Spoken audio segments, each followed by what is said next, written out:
Polda Metro Jaya periksa Rismon Sianipar sebagai saksi terlapor terkait kasus tudingan dugaan ijazah palsu Jokowi. Rismon dicecar 49 pertanyaan dari pihak penyidik, namun dirinya hanya menjawab 2 pertanyaan saja.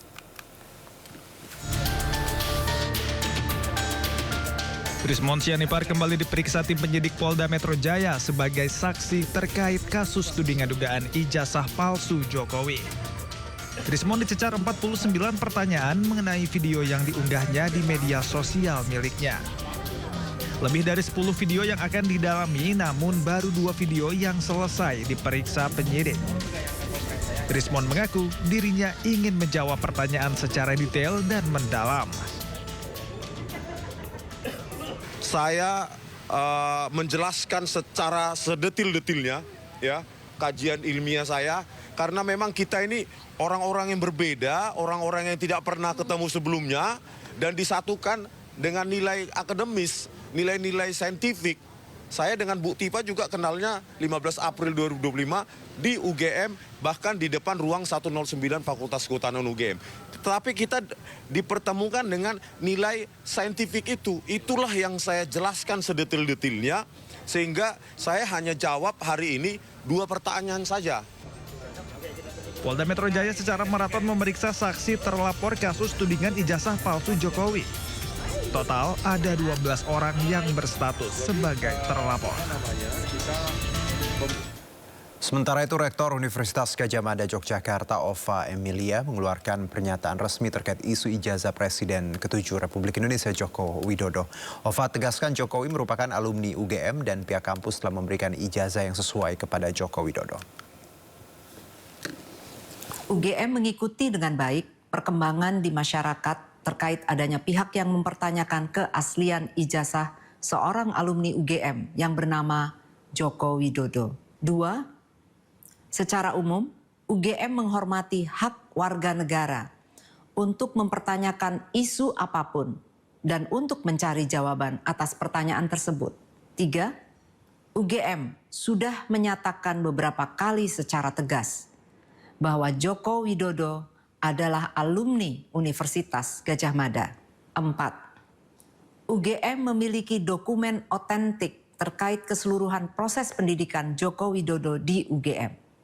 Dokumen ini meliputi tahap penerimaan yang bersangkutan di UGM, proses kuliah selama menempuh sarjana muda, pendidikan sarjana, KKN, hingga wisuda. Informasi yang lebih rinci telah dirilis dalam bentuk podcast di sini. 5, Joko Widodo dinyatakan lulus dari UGM pada tanggal 5 November 1985. Dan UGM telah memberikan ijazah yang sesuai dengan ketentuan kepada yang bersangkutan saat diwisuda tanggal 19 November 1985. 6, sesuai ketentuan hukum, UGM dapat menyampaikan data dan informasi yang bersifat publik dan wajib melindungi data yang bersifat pribadi. Hal ini berlaku untuk semua hal dan diterapkan untuk semua sivitas akademika UGM, termasuk alumni. Informasi selanjutnya, pemirsa, selebgram Lisa Mariana didampingi pengacaranya penuhi panggilan pemeriksaan KPK terkait dugaan kasus korupsi pengadaan iklan bank. Usai diperiksa, Lisa ungkap dirinya mendapat aliran dana dari Ridwan Kamil.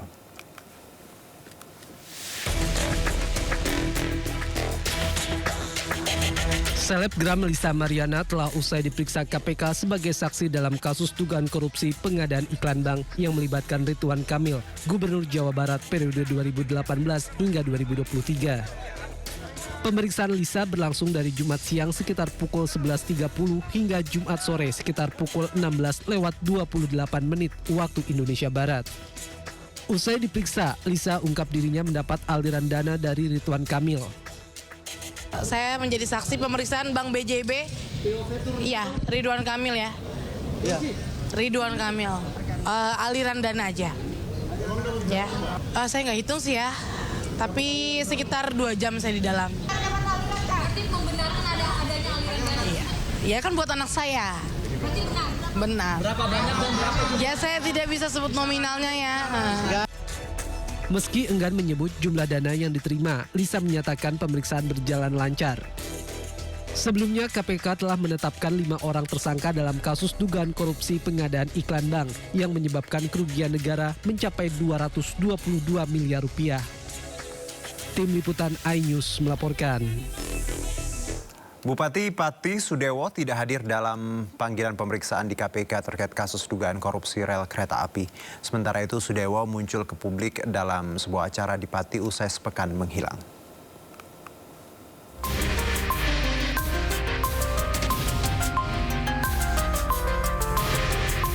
Komisi Pemberantasan Korupsi memanggil Bupati Pati Sudewo untuk diperiksa sebagai saksi terkait kasus dugaan korupsi proyek jalur kereta api Jumat kemarin. KPK menduga Sudewo menerima komitmen fee dari pembangunan jalur kereta api saat menjabat sebagai anggota Komisi 5 DPR, namun Sudewo tidak hadir.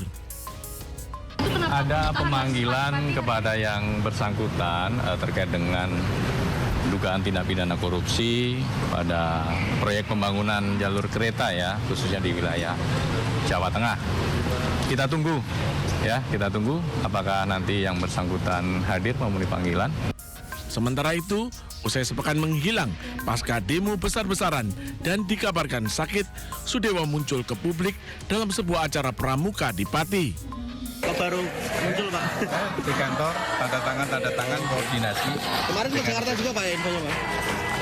Di Jakarta ya karena itu APKASI, ada rapat APKASI Asosiasi Pemerintah Kabupaten seluruh Indonesia dan juga menghadap Pak Menteri KUM. Kamu sakit Pak kemarin Pak? Sudah sembuh ya berarti ya? Ya, alhamdulillah doanya. Angket gimana Pak Bupati? Ya, monggo saya menghormati proses di sana berjalan. Kalau dipanggil siap datang Pak ya? Ya, insya Allah. Adapun dalam kasus dugaan korupsi rel kereta api Solo Balapan Kadipiro dan Kalioso tahun anggaran 2018-2022, KPK telah menetapkan sejumlah pejabat Kemenhub dan pihak swasta sebagai tersangka. Tim Liputan iNews melaporkan. Rapat Pansus Hak Angket DPRD Pati kembali digelar dengan pemanggilan mantan Kepala Badan Pengelola Keuangan dan Aset Daerah Pati.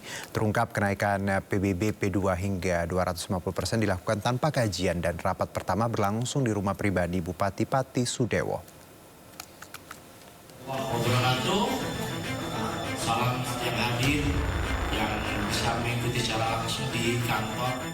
Rapat Pansus Hak Angket DPRD Pati menghadirkan mantan Kepala Badan Pengelola Keuangan dan Aset Daerah atau BPKAD Pati, Sukardi. Dalam rapat, tim Pansus mencecar Sukardi sejumlah pertanyaan terkait dasar kenaikan PBB P2 di Kabupaten Pati. Sukardi pun menjelaskan pada 23 Maret 2025, dirinya hanya hadir karena diundang tanpa tahu siapa pengundang resmi. Ia juga membenarkan rapat pertama kenaikan PBB tersebut digelar di rumah pribadi Bupati Sudewo, tanpa kehadiran sekretaris daerah dan asisten bupati. Di Pansus itu tidak adanya Surat juga pelibatan dari Sekda kemudian. Iya, itu gimana Pak tanggapannya Pak? Saya kan diundang, terima kasih.